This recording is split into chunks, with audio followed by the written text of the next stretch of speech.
Y los que nos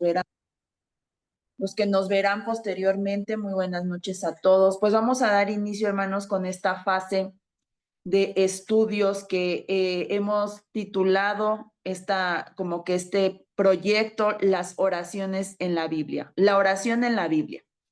Y bueno, hermanos, pues voy a explicar un poquito en qué va a consistir y es que vamos a estudiar, ¿verdad? Pasajes donde vemos a personas pues de la Biblia orando, cómo fue su oración, ¿verdad? Cómo vemos oraciones en el Antiguo Testamento, vemos oración en el Nuevo Testamento y vamos a aprender un poco, ¿verdad? Acerca de esto. Sabemos que la oración, hermanos, es una herramienta fundamental, vital para nuestra vida en Cristo, porque esa herramienta, ¿verdad? De la cual hoy podemos hacer uso, es una herramienta la cual Cristo nos regaló a través de su obra redentora en la cruz.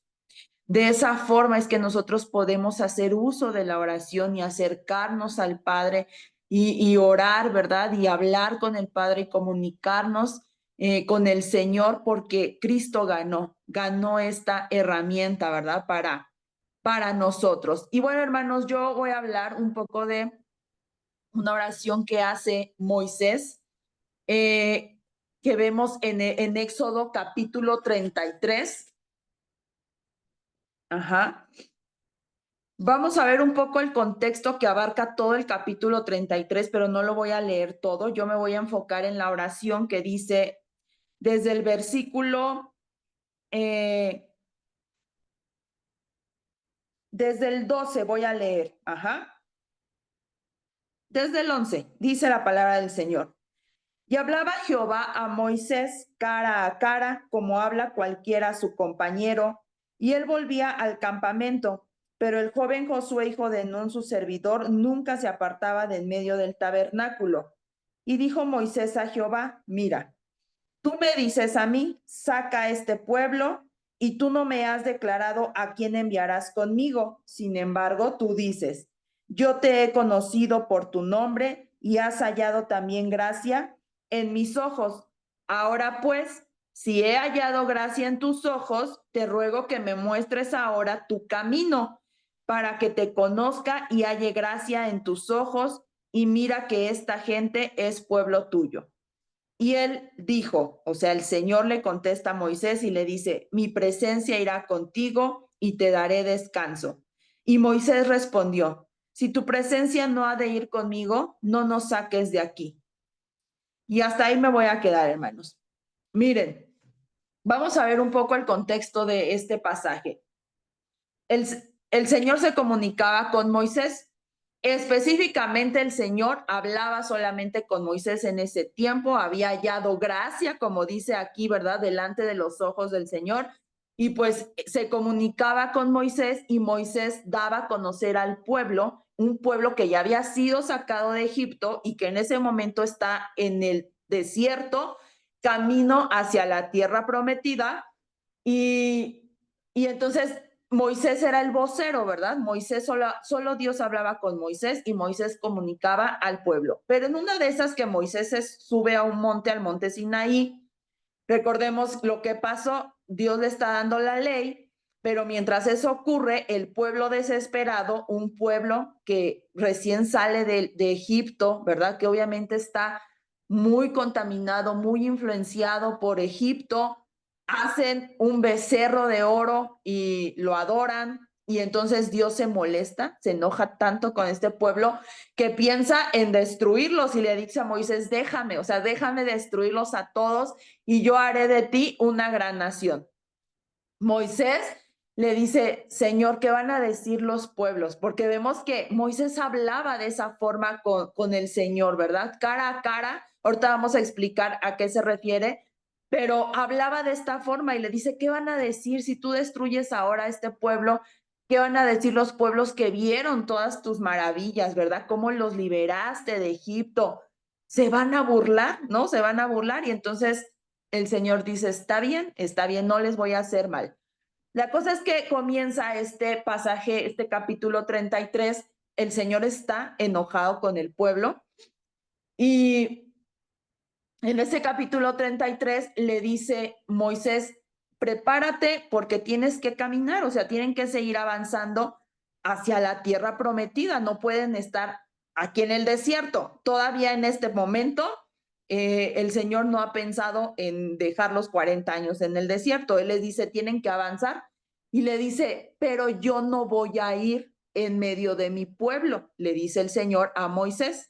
Veamos, ¿no? Porque aquí empieza el contexto de esto. Yo no voy a ir, voy a enviar a mi ángel que irá delante de ustedes. Y en ese momento Moisés comienza, imagínense mis hermanos, esta parte. Un Moisés que lleva hablando con el Señor, comunicándose, relacionándose, desde que lo llamó a través de la zarza ardiendo, cómo lo mandó a Egipto a hablar con Faraón, cómo abrió el mar, atraviesa el pueblo y de pronto el Señor le dice, yo ya no voy a ir con ustedes. Imagínense para Moisés fue algo así como, ¿qué? O sea, no, no es posible, ¿no? O sea, y vemos cómo en medio de su oración dice, no, o sea, si tú no vas conmigo, no, yo prefiero quedarme aquí a ir, pues, y tú no estás en el asunto, ¿verdad?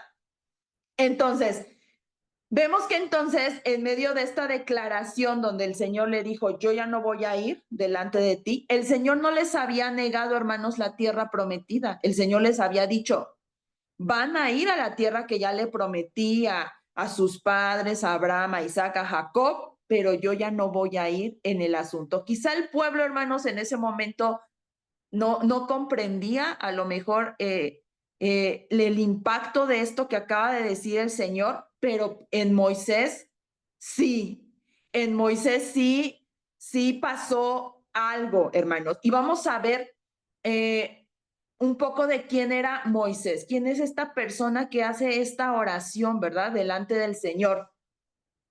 En ese momento, aunque ya se había dado la instrucción de construir el tabernáculo, aún no estaba construido el tabernáculo. Ajá. Lo que ocurría es que había una tienda que Moisés montaba y dice que en este pasaje 33 que en algún punto él sacó el campamento, o sea, la tienda del tabernáculo de reunión, porque así lo llamó, levantó una tienda ahí improvisada y lo sacó fuera del campamento y entonces ahí Moisés dijo, este es el tabernáculo de reunión. Y entonces Moisés cuando él iba en busca de la presencia del Señor, porque Moisés necesitaba y lo sabía, necesitaba estar en comunión con el Señor. Entonces él montaba la carpa y entonces afuera del campamento y cuando la gente veía que Moisés se dirigía hacia ese tabernáculo de reunión, dicen que salían de sus casas y en ese momento se postraban en el umbral de su puerta, porque cuando Moisés entraba a ese tabernáculo de reunión, veían la nube que representaba la presencia de Dios. Y entonces, este, este deseo, este anhelo de Moisés de siempre estar en la presencia del Señor, contagiaba de cierta forma, influía al pueblo. Entonces, cuando veían a Moisés ir, ellos en automático salían de sus tiendas, no se acercaban al tabernáculo de reunión, pero desde su tienda veían cómo la nube descendía y decían, ahí está la presencia. De cierta forma, eso les inspiraba confianza. Decían, está la nube, está Dios. Donde veamos la nube, ahí está la presencia del Señor. Y de cierta forma, aunque el Señor decía de este pueblo que eran duros de servir, ellos veían esa nube y decían, sentimos tranquilidad. El Señor está de nuestro lado, pero esa nube bajaba cuando Moisés entraba específicamente a comunicarse y relacionarse con el Señor, ¿verdad? Esto es una cosa, hermanos, pues maravillosa, ¿verdad? Cuando yo estaba estudiando esto, yo decía, wow, ¿no? Ese Moisés, qué tremendo. Y vemos, hermanos, como de cierta forma también, ¿verdad? El colocar el tabernáculo de reunión fuera del campamento, él decía, tengo de alguna forma que separar, ¿no? Como que Moisés decía, quieren buscar la presencia, se tienen que esforzar. Y de cierta forma el colocar el tabernáculo de reunión fuera del campamento hacía que los que verdaderamente les interesaba la presencia del Señor salieran, aunque sea para ver la nube que descendía sobre ese tabernáculo de reunión, ¿verdad? Entonces, vemos, hermanos, ahora sí vamos a entrar a la oración de esta parte, ¿verdad? Entonces Moisés le dice al Señor, cuando Moisés como que estuvo procesando esa parte de sí me vas a llevar a la tierra prometida, pero tú dices que no vas a ir conmigo y como que eso no me está agradando. Y entonces Moisés le dice al Señor, mira, tú me estás diciendo, saca este pueblo, ¿verdad? Pero no me has dicho quién va a ir conmigo. Moisés al único que conocía hasta ese momento era el Señor, él no conocía a nadie más. Y él decía, y yo a ti te tengo confianza, yo confío en ti, pero ahorita me estás diciendo que tú ya no vas a ir y no me dices quién va a ir, ¿no? Y dice, y sin embargo tú dices, yo te he conocido por tu nombre y has hallado también gracia en mis ojos. Ahora pues, si he hallado gracia en tus ojos, te ruego que ahora me muestres tu camino para que te conozca y halle gracia en tus ojos y también mira a la gente, ¿no? Que es tu pueblo. Qué tremendo atrevimiento, ¿verdad? De Moisés. Para Moisés, hermanos, no era suficiente saber que él y el pueblo llegarían a la tierra prometida. O sea, el Señor les está diciendo, van a ir a la tierra, ¿no? Pero para él no es suficiente. En su opinión, la tierra prometida no tenía nada de especial si la presencia del Señor no estaba con ellos, ¿verdad? Entonces, Moisés de cierta forma en esta oración, hermanos, está como mostrando, ¿verdad? Su incertidumbre y de cierta forma le está diciendo, Señor, dime exactamente a quién vas a enviar si no eres tú. O sea, tiene que ser alguien más poderoso que tú, porque si tú eres el todopoderoso y tú me dices que ya no vas a ir, entonces muéstrame quién es, ¿no? ¿Quién es? Entonces, Moisés en este momento en su oración está interesado en tener una garantía, ¿verdad? De la presencia del Señor en su vida y para el pueblo, no nada más para él, para el pueblo. Está tratando de garantizar, ¿verdad? Que esto no lo va a apartar de la presencia del Señor, sino que van a ir a más cerca, a acercarse más al Señor, a buscar más al Señor, a que su pueblo va a rendirse más al Señor. El hecho de que la presencia del Señor ya no fuera como había sido, ¿verdad? Desde que el Señor lo llamó, o sea, Moisés sintió, estoy perdiendo algo muy importante.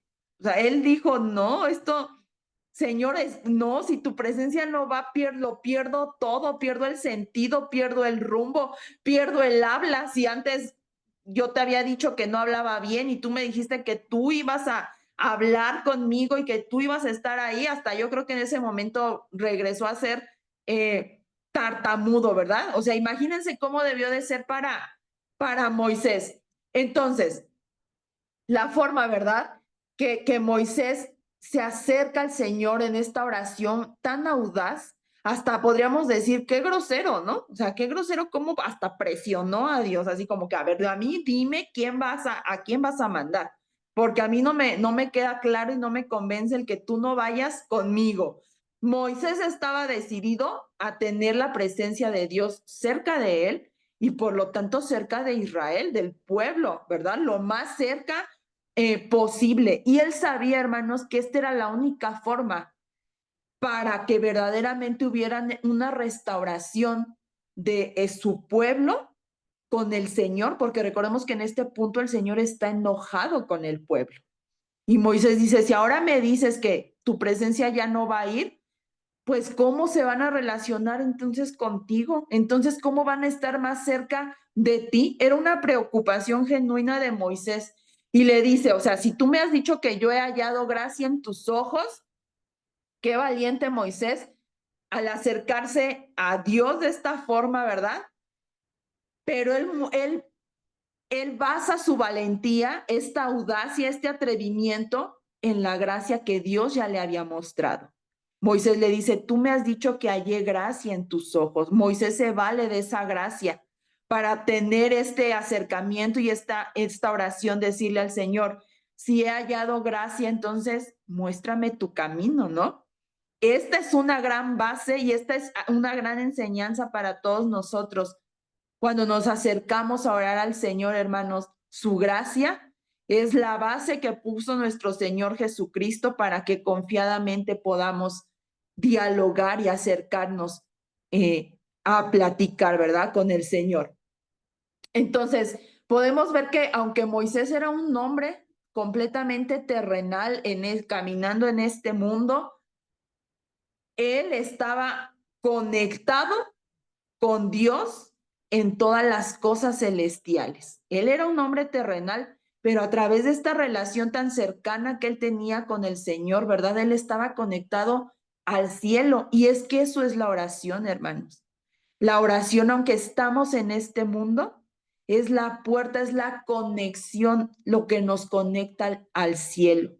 De otra forma, ¿cómo podemos, y ahorita lo vamos a ver, ¿verdad? Orar, que se haga su voluntad, así como ocurre en el cielo, aquí en la tierra. La oración es la conexión, hermanos, ¿verdad?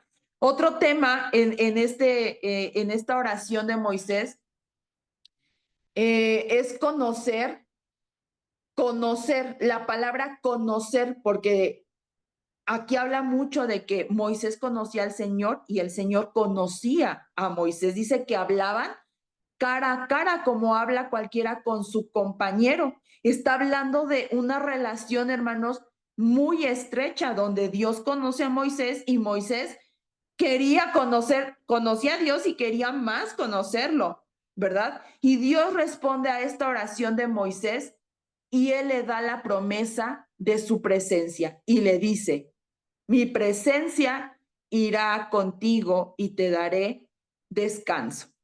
Y Moisés dijo, prométemelo, porque si tu presencia no va conmigo, si tú no vas a ir con nosotros, no nos saques de aquí. No nos saques de aquí. Mejor estar aquí en el desierto, pero con tu presencia, que en la tierra donde fluye leche y miel, pero tú no estás. No nos saques de aquí. Y dice, ¿y en qué se conocerá aquí que he hallado gracia en tus ojos? Yo y tu pueblo, sino en que tú andes con nosotros y que yo y tu pueblo seamos apartados de todos los pueblos que están sobre la faz de la tierra. Jehová le dijo a Moisés, también haré esto que has dicho, ¿verdad? Porque continúa, hermanos, esta oración y leerlo hasta el 23. Continúa este diálogo que tiene Moisés, esta oración con el Señor. Esta palabra de mi presencia irá contigo, hermanos, literalmente es mi rostro irá contigo, o sea, me vas a ver en el caminar, me vas a ver en el trayecto. Y esto nos ayuda a entender, ¿verdad? Cuando dice que Moisés veía a Dios cara a cara, no es que veía el rostro del Señor, sino se refiere a que tenía una relación, una comunicación libre, profunda y cercana con el Señor. Esto se refiere a que hablaba cara a cara, tenía una relación libre con el Señor, un diálogo libre. Y aquí nos habla, ¿verdad? Cuando le dice, mi presencia irá contigo, le está diciendo, vas a voltear y yo voy a estar ahí para que hables conmigo. Hermanos, la oración hace esto. La oración es no necesito buscar un lugar específico, un horario específico, un método específico. Yo puedo voltear en cualquier momento y el Señor está ahí y yo puedo hablar con Él. Esa es la clase de relación que tenía Moisés con el Señor y esa es la relación que el Señor quiere tener con cada uno de nosotros. Yo estoy contigo, ¿verdad? Te daré descanso, porque la presencia de Dios, hermanos, en nuestra vida significa siempre descanso y paz. Jesús dijo, ¿verdad? Que Él nos iba a dar paz y que la clase de paz que Él nos da no es como la de este mundo, ¿verdad? Es una paz que dice que sobrepasa todo entendimiento. Y esto, hermanos, esta promesa a la que Moisés se aferró y le dijo, dímelo, garantízame que tu presencia va a ir. Es un regalo cuando el Señor dijo, sí, sí va a ir mi presencia. Es un regalo muy importante, muy necesario que Moisés decía, para mí es importante y también es necesario para el pueblo, ¿verdad? Y sin embargo, hermanos, podríamos decir, ahí paró todo, ya el Señor le prometió, ya el Señor le garantizó. Moisés continúa pidiendo, ¿verdad? Entonces, vemos que en un punto le dice también, muéstrame tu gloria. Te ruego que me muestres tu gloria. O sea, todavía Moisés sigue, ¿verdad? Pidiendo y pidiendo y diciéndole, muéstrame tu gloria. Entonces, Moisés ya tenía un sí de parte del Señor cuando le pidió que su presencia fuera con ellos, ¿verdad? Ya Dios le dijo, sí, va a ir mi presencia contigo. Gana esta confirmación de la promesa de Dios y la afirmación de que dice, vas a ver mi rostro, vas a ver, voy a estar muy cerca de ti, una relación cercana. Y sin embargo vemos a un Moisés que aún no está satisfecho, que aún no está conforme. Él quería más en su relación personal con Dios. Y esta petición, hermanos, que hace tan audaz, tan valiente, ¿verdad? Podríamos pensar, está más allá de la posibilidad de que Moisés lo pudiera experimentar. Y sabemos que Moisés ya había tenido como esos momentos donde él había podido vislumbrar de alguna manera la gloria del Señor. Dice que cuando él bajaba del monte Sinaí, su rostro brillaba. ¿Por qué? Porque dejaba una secuela estar ante la presencia gloriosa del Señor. Sin embargo, vemos a Dios que aún así, con esta declaración, muéstrame tu gloria, se siente complacido con Moisés y él se da cuenta, ¿verdad? Que hay en Moisés un hombre que tiene un anhelo de conocerlo de formas más grande, si se puede decir, más de una forma más profunda, ¿verdad? De relacionarse todavía más profundamente con Él. Esta hambre, hermanos, de más de Dios, de quiero más de ti, de quiero conocerte más, es una señal de un corazón verdaderamente restaurado, ¿verdad? Y convencido por el Señor. Esto nos enseña a nosotros, ¿verdad? ¿Qué tanto deseamos la presencia del Señor? ¿Qué tanto deseamos conocerlo? ¿Qué tanto deseamos más y más de Él? Vemos lo que Moisés ya había experimentado teniendo una relación con el Señor y vemos que a pesar de eso, Él quería más. Él no se había cansado. Él no se había cansado, él todavía deseaba y anhelaba más, ¿verdad? Es posible que hayamos sido quizá cristianos durante mucho tiempo, pero alguna vez hemos anhelado, ¿verdad? Este conocimiento, esta experiencia de tener ese encuentro, esa relación tan cercana y personal con Dios. Y sé que podemos orar, hermanos. Nosotros oramos diariamente, ¿no? Quien no ora no es un cristiano, porque es de cristianos el orar, hermanos. Es nuestra herramienta, es lo que nos conecta con el Señor. Y oramos por muchas cosas. Oramos por las necesidades, por la iglesia, por las misiones, ¿verdad? Por nuestros planes.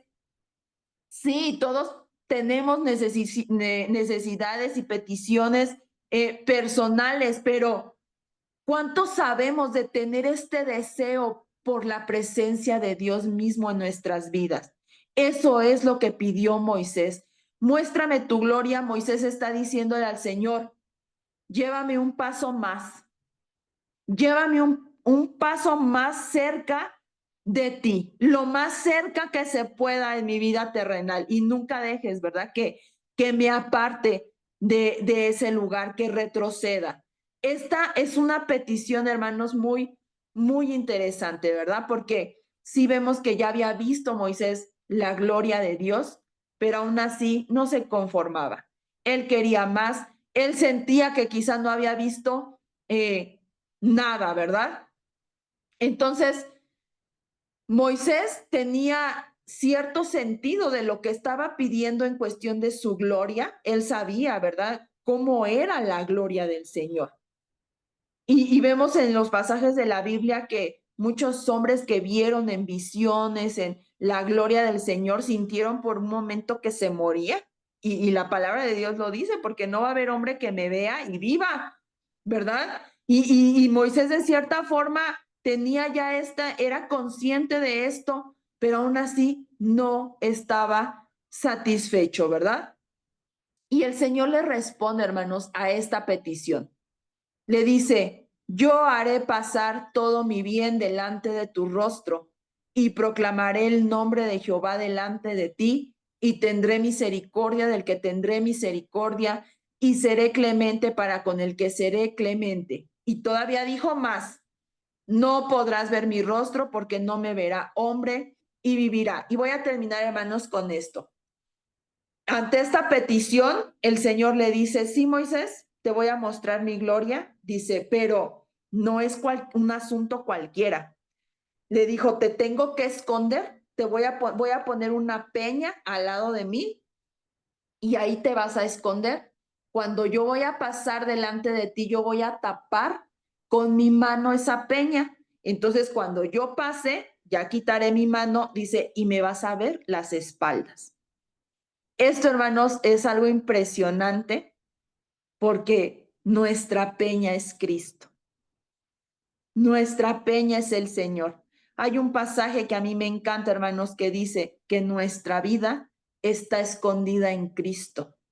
El Señor es nuestra peña. Y a través de Jesús, ¿verdad? Y de su vida, de su obra redentora en nosotros, ahora nosotros, hermanos, podemos ver la gloria de Dios a través del Espíritu Santo, ¿verdad? Que ahora mora en nosotros. Imagínense cómo habrá sido esto para Moisés, pero ahora imagínense que el Espíritu Santo, ¿verdad? El consolador del cielo, vive dentro de nosotros y nuestra vida está escondida en Cristo, de modo que ya no hay condenación para los que están en Cristo.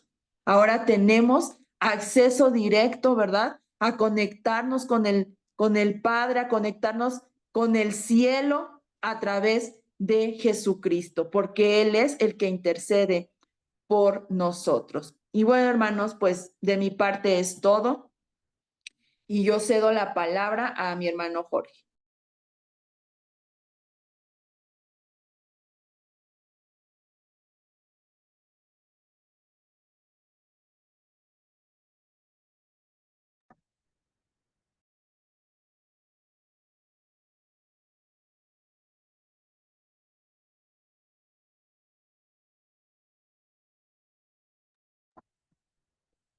Pues muchas gracias Yazaret.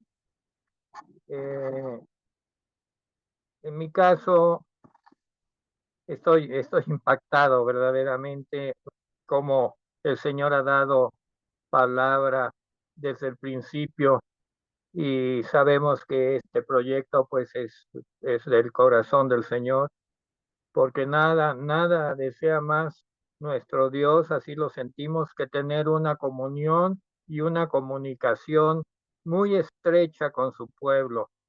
Él dio todo para tener un pueblo santo, nación santa, pueblo adquirido por Dios y para reflejar su gloria. Y desde luego que pues su gloria es tan grande, tan hermosa, que a través de la comunión, la comunicación y la intensidad de nuestra relación con Él es que la gloria del Señor se ha de manifestar. Voy a pasar al Nuevo Testamento con un tema que se llama Jesús y la oración. Jesús y la oración. Lo estaba yo viendo, quizás obviamente no es un tema que da para mucho y vamos a ver hasta dónde llegamos. Bendito Dios, acompáñanos, síguenos acompañando con los temas y en este caso este tema tan hermoso, Jesús y la oración, en el nombre santo de tu Hijo. Amén. Pues lo que conocemos como el Padre Nuestro, la oración del Señor, está expresado en dos evangelios. El primer evangelio es Mateo 6, versículo 5 en adelante. Y el segundo es Lucas, capítulo 11, del 1 al 13, más o menos. Entonces, tanto en Mateo como en Lucas se habla de este tema y hemos de usar, y el Señor nos dé la capacidad para ir intercalando los dos evangelios y sacando las enseñanzas. No se conoce la ocasión exacta en la vida de Jesús en que dio esta enseñanza. Mateo lo pone lo que se llama el Sermón del Monte, lo coloca allí junto con otras enseñanzas. Y Lucas no, Lucas es un evento especial y ya lo vamos a ver porque lo vamos a ir discerniendo. Es un estudio que hemos de poner toda nuestra aplicación, aplicarnos al estudio. Hablando de Mateo, Mateo pone un énfasis especial en la actitud y contenido correcto para la oración. Eh, em, Él no esperaba, lo dice Mateo, el Señor no esperaba que esta oración que él enseñó se usara para vanas repeticiones. Y la palabra vana, pues, quiere decir vacías o sin sentido. Hay repeticiones que se dan en automático y no tienen contenido. Hemos tomado una oración muchas veces, todos nos hemos de sentir un tanto incluidos, una oración que la repetimos sin el sentido profundo que tiene, sino por la ocasión o por las prisas o por cualquier razón, pero es vana y sin sentido. Eh, Recomienda en Mateo, vamos a Mateo capítulo 6, de una vez, no hay que alejarnos de la palabra. Y eh, Mateo 6 está englobado en una área que se llama la justicia del hombre delante de la justicia de Dios. Y la primera parte de Mateo 6, del 1 al 4, habla pues de la actitud, principalmente de la limosna, ¿verdad?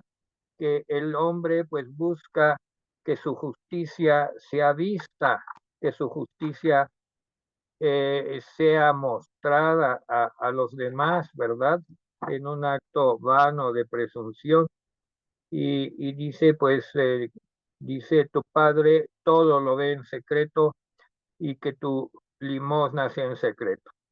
En ese mismo contexto se sigue enseñando sobre la oración, Mateo, y dice de parte de Jesús, Mateo presenció ese evento, fue primera línea, recibió en directo, y dice, cuando ores, y así dijo Jesús, no seas como los hipócritas, porque ellos aman orar en pie en las sinagogas, en las esquinas de las calles para ser vistos de los hombres.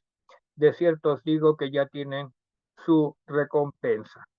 Estuve estudiando un poco las oraciones hechas por los judíos religiosos y tienen un horario. Ellos oran con un horario. Entonces, cuando la hora de orar, el momento de orar les cae a media calle, pues allí se detienen o en la sinagoga o en las esquinas de las calles, no por un afán exacto de exhibicionismo, pero pues les tocó orar y en la esquina se ponen a orar porque ya es hora de orar. Ven, la oración pues era algo, no decimos que no oran, los judíos sí oran, tienen sus reglas muy estrictas y el tiempo va con ello. Pero dice Jesús que no lo hagamos de una manera hipócrita. Y dice que ellos, se refiere a algunos de los que él está señalando, dice, aman, o sea, casi casi calculan que la hora de orar les va a tocar en la calle y entonces pues se salen a esa hora para que la gente los vea, porque aman orar, no aman a Dios, es lo que Jesús dice, no aman a Dios, aman orar. Este es un punto muy importante que ya Yazaret mencionó al respecto de Moisés. Si bien Moisés es el autor de la ley y que Dios usó a Moisés para dar su ley, pues Moisés amaba a Dios, lo amaba y su vida iba y dependía de él. Por lo tanto, quiere decir que estos hipócritas pues habían hecho de la fe y de la religión que Dios había mostrado a Moisés y les había enseñado algo ya muy, muy, muy diferente. Y dice, mas tú, versículo 6, cuando ores, entra en tu aposento y cerrada la puerta, ora a tu Padre que está en secreto y tu Padre que ve en lo secreto te recompensará en público. Y en este caso, ¿cuál es la recompensa? Pues la recompensa es que el Señor nos va a transformar. Eh, la base de la oración es la oración en secreto, pero no quiere decir que no podamos orar en público. Claro que sí podamos orar, orar en público. Eh, y si has orado en secreto, pues tu oración en público va a ser notoria porque ha sido transformado allí en lo secreto, allí en lo secreto. Esta es una enseñanza muy importante, por cierto. Eh, eh, dice uno, bueno, pues a veces cierro la puerta, en fin, hay quien literalmente tiene en su casa un rincón donde se encierra a orar.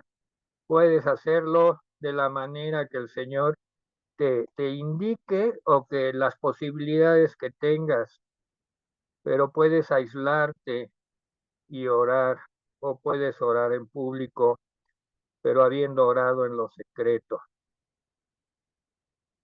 Y nuevamente habla de las vanas repeticiones, vanas repeticiones.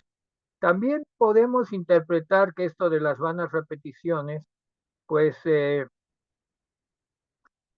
Jesús oraba mucho tiempo y estamos seguros que pues repetía, o sea, repetía, pero no era una repetición vana.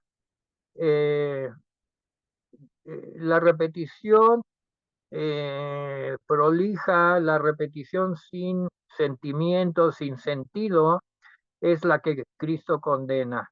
Pues hay constancia, por ejemplo, en Lucas 6:12, no lo vamos a leer, pero anótalo allí, que Jesús oraba la noche entera y repetía sus peticiones. También en Mateo 26:44. Pero ¿cuál es el móvil? ¿Cuál es el motivo de las repeticiones? Eso es lo que nos pide el Señor que reflexionemos y en dado caso, pues Él condena esas vanas repeticiones.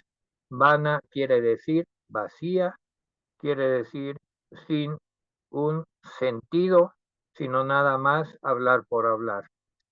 Inmediatamente presenta Jesús un modelo de oración adecuada, eh, dechado de amplitud y de brevedad, aunque desde luego no era su propósito que se le empleara como una recitación. Y tampoco es toda la enseñanza que Jesús ha dado sobre la oración. Más adelante en este ciclo seguramente vamos a tomar otros pasajes como Juan 16, versículo 23, para hablar de enseñanzas de Jesús sobre la oración. Todo creyente genuino puede estar confiado de que este modelo es válido y puede tomarse de él como una guía de oración y profundizar en lo que el Espíritu Santo le, le, le da a hacer. Pero nunca, nunca hemos de olvidar, ya lo dijo Yazaret, que lo que hace posible la oración son los méritos de Cristo, el Señor. Para el cristiano, lo que hace posible la oración son los méritos indiscutibles, perfectos de Cristo, que nos ha vestido con su obra y su gran amor. Ahora tomamos algo de Lucas. En el caso de Lucas, la introducción la dan sus discípulos. Vamos a Lucas capítulo 11, y Lucas entra en el tema de esta manera. Ya ven que Mateo la encuadró en el Sermón del Monte, y Lucas no, Lucas entra de una manera directa eh, después del evento de Marta y María, y verdad, de que María había hecho la buena parte, la cual no le sería quitada. Ya viene el capítulo 11 de Lucas y dice: aconteció que estaba Jesús orando en un lugar. Estaba orando Jesús. No dice la ocasión exacta, pero dice que su actividad en ese momento era que estaba orando. Y indudablemente que los eh, discípulos lo observaban, lo dejaron terminar. Dice que cuando terminó, en esa ocasión especial, de muchas que ya Jesús había orado y para ellos era algo novedoso, les llamó la atención y vino a ellos el deseo de ser enseñados. Y aquí hay una enseñanza muy grande de la enseñanza de Jesús. Eh, Así como Yazaret nos habló de que con Moisés, pues el Señor fue escuchándolo, viendo sus motivos y su deseo, dándole más y más del conocimiento de su persona, de Dios mismo. Se manifestó a Moisés más y más porque Moisés se lo pedía, casi, casi se lo exigía. Lo enfatizó muy bien Yazaret, y aquí aplica lo mismo.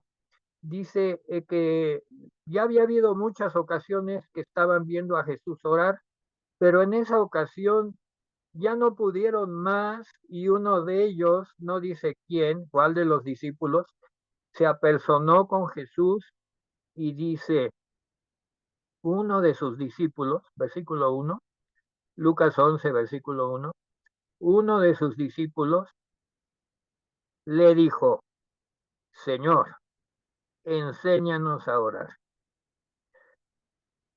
Se ve que requirió valor, que requirió sobreponerse a la timidez o a sentirse pues abrumado de ver en acción y en poder al Hijo de Dios, y se le acercó y dijo, yo quiero, no solo yo, sino todos nosotros queremos que nos enseñes. Y la pregunta para nosotros es, ¿qué tanto queremos que nos enseñe el Señor? ¿Realmente queremos?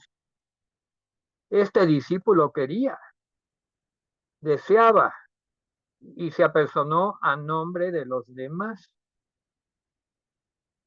Como que necesitó apoyarse en un argumento, yo no lo veo de otra manera, y agregó a su petición, como también Juan el Bautista, enseñó a sus discípulos.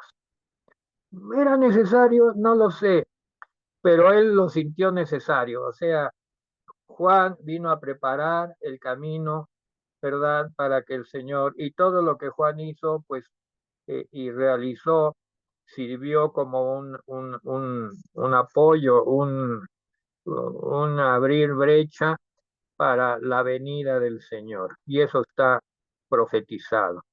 No se sintió mal Jesús, no le replicó diciendo, ¿y por qué me hablas de Juan? No, dócilmente Jesús les dijo, versículo 2, y les dijo, cuando oréis, decid así. Antes de entrar propiamente en la oración, pues podemos entonces decir que Lucas abunda en detalles y ejemplos que él dio después de la oración. Eh, la enseñanza en sí de la oración tiene un apoyo posterior en el capítulo 11 de Lucas, que lo vamos a leer y esperemos seguir adelante, a diferencia de Mateo. Pero esencialmente, pues ya eh, estamos listos para entrar ya directamente en la oración. La podemos leer en Lucas, estamos en Lucas, y dice así, cuando oréis, decid, Padre nuestro que estáis en los cielos, Padre nuestro que estás en los cielos. Jesús empleó la palabra con que el niño judío, ¿verdad? Llama a su padre cuando hay afecto entrañable. Podemos ir rápidamente a Romanos 8:15 porque eso es muy importante, ver la palabra que se usó de parte de Jesús. Romanos 8:15 dice así,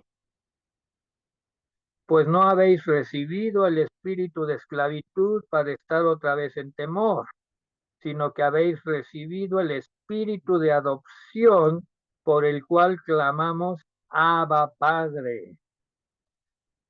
Entonces la palabra que registra Lucas y que registra Mateo es Abba Padre. Ya traducido al castellano, pues es Padre Nuestro. Pero vean que pues eh, hay que profundizar en este Padre Nuestro, que es el Abba Padre de Romanos 8:15. Es una palabra íntima, hermosa, cariñosa, donde el hijo se siente protegido nada más por mencionar y hablar de su padre y hablarle a su padre, y ya la palabra lo protege y ya lo cobija. Y, y hay algo más cuando aparece aquí la palabra nuestro, nuestro. Eh, eh, ya de entrada Jesús les está enseñando una oración comunitaria.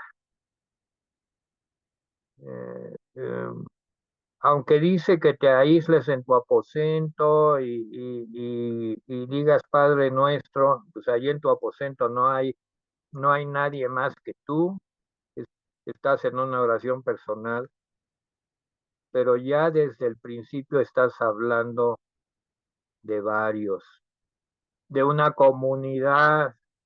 Padre nuestro, no podemos ser egocéntricos en la oración. Esta es una llamada de atención porque muchas de nuestras oraciones pueden ser yo, mi familia, mi casa, mi esto, mi lo otro. Y sin embargo, la amplitud con la que empieza la oración, pues es total. Padre nuestro, no dice Padre mío, mío, no, dice Padre nuestro. Pensemos siempre en qué peticiones hay, además de las propias, cómo podemos extender nuestra oración. Y con esa misma intimidad nos dirigimos a Él. En el Antiguo Testamento esto, pues, no era lo común en la época de Jesús, pero en el Nuevo Testamento pues es algo precioso. Las tres primeras peticiones de esta plegaria corresponden, conciernen a Dios y sus designios. O sea que en las tres primeras nos hemos de enfocar a Dios y sus designios. Y en las cuatro últimas, pues ya son las eh, correspondientes al hombre y sus necesidades. Yo creo que el día de en esta discipulado vamos a centrarnos en las tres primeras que corresponden a Dios y sus designios. Pues entonces ya vimos la palabra Padre nuestro, que también en los hebreos de la época de Jesús era empleado en el círculo de la familia. La palabra encierra familiaridad fundada en el amor. Dios es el Padre de todos los que reciben a Cristo. Eso sí me interesa mucho que lo leamos en Juan 1:12.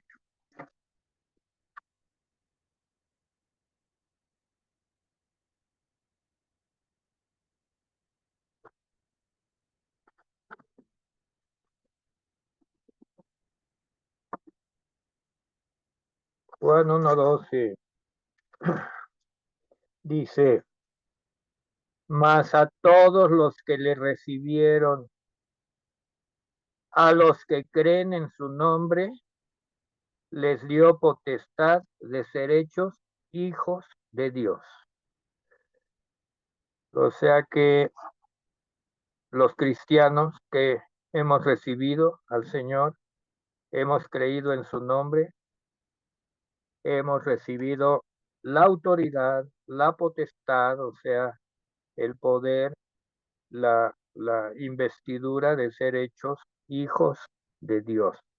Lo confirma el Evangelio de San Juan. Así es que, pues, esta familiaridad de el Padre Nuestro está fundamentado en que Él nos aceptó como hijos y nosotros le podemos llamar Padre. Posteriormente dice, santificado sea tu nombre. Es el segundo tema. Regresamos a la oración y en Lucas 11 estamos leyendo, y santificado sea tu nombre, santificado. La primera petición se refiere al honor de Dios y no a las necesidades del suplicante. La santidad de Dios no debe, pues, vamos a llamarle humanizarse con nuestras necesidades humanas. Tenemos que mantener en santidad, que significa, pues, estar apartado, sea reverenciado, tenido por sagrado el nombre del Señor. No tomarás el nombre del Señor en vano, ¿verdad? Es uno del primer mandamiento, santificado sea tu nombre.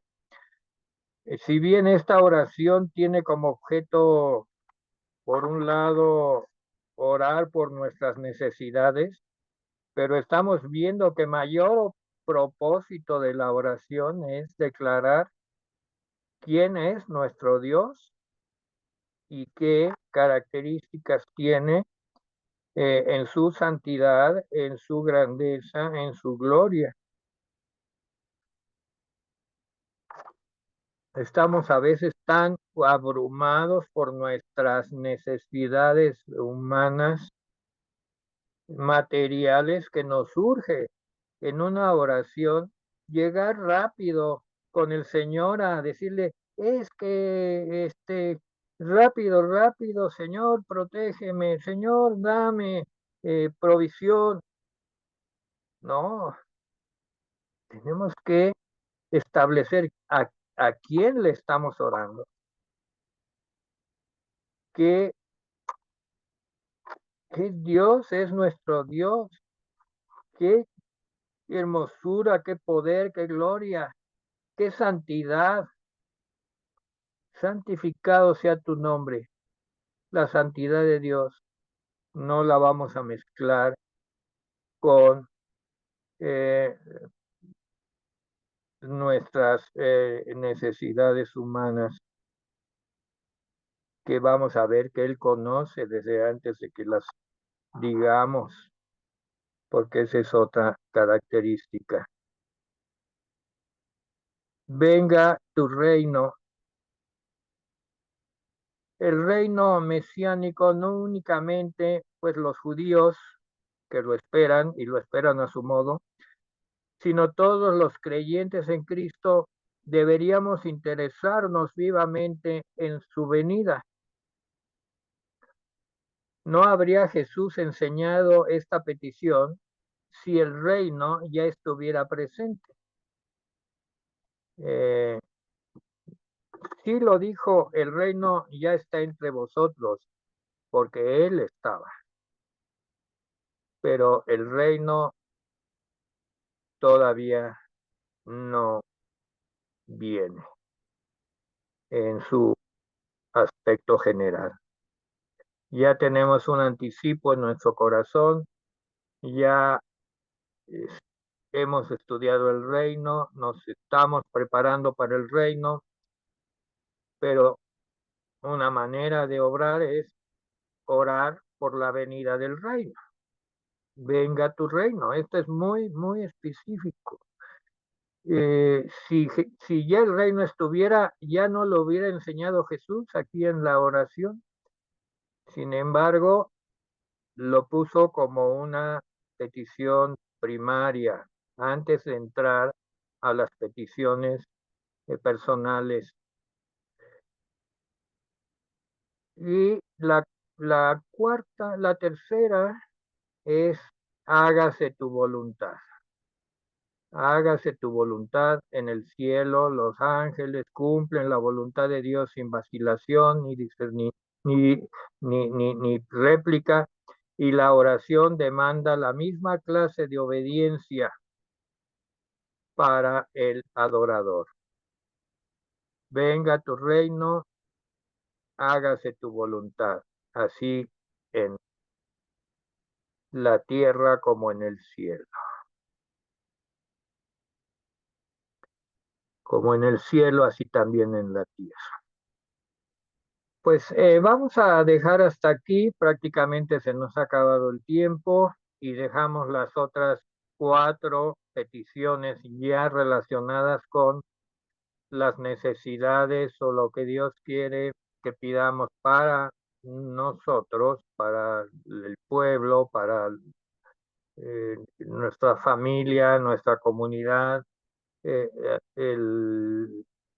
es muy, muy interesante. Este, pero qué bien que pudimos llegar hasta este punto. Yo pensé que íbamos a avanzar más, pero qué bueno que le dimos tiempo a lo que necesitaba tiempo.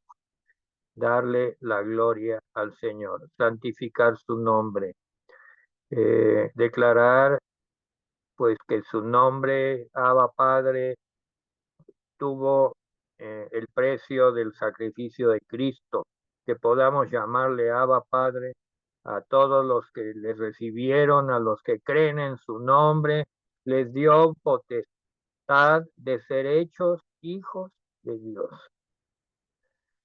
Pues oremos para despedir este discipulado.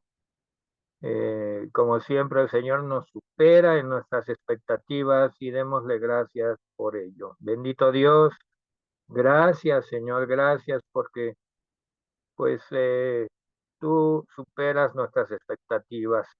Gracias porque aprendimos muchas cosas y no nada más intelectualmente, sino que están grabadas, están impactadas en nuestro corazón, en nuestra mente, en nuestro espíritu, por tu espíritu, por el Espíritu Santo, porque más adelante vamos a ver que también el Espíritu Santo viene como resultado de esta oración. Gracias, gracias por ello y gracias porque pues tenemos tu palabra y gracias por lo mucho que tú nos has amado. Y Señor, pues ponemos todo lo que tú ya conoces delante de ti en cuanto a peticiones, eh, no por nosotros, porque ya nos has enseñado en la oración que eres Padre nuestro. Y pedimos por nuestros hermanos y que están en sufrimiento en aquellas inundaciones o desastres de tipo ciclónico, de tipo destructivo de sus hogares y sus contextos de vida. Eres Padre de ellos también y Padre nuestro. Gracias, Señor. Todo lo ponemos en tus manos. En el nombre de Jesús. Amén. Pues nos despedimos. Buenas noches.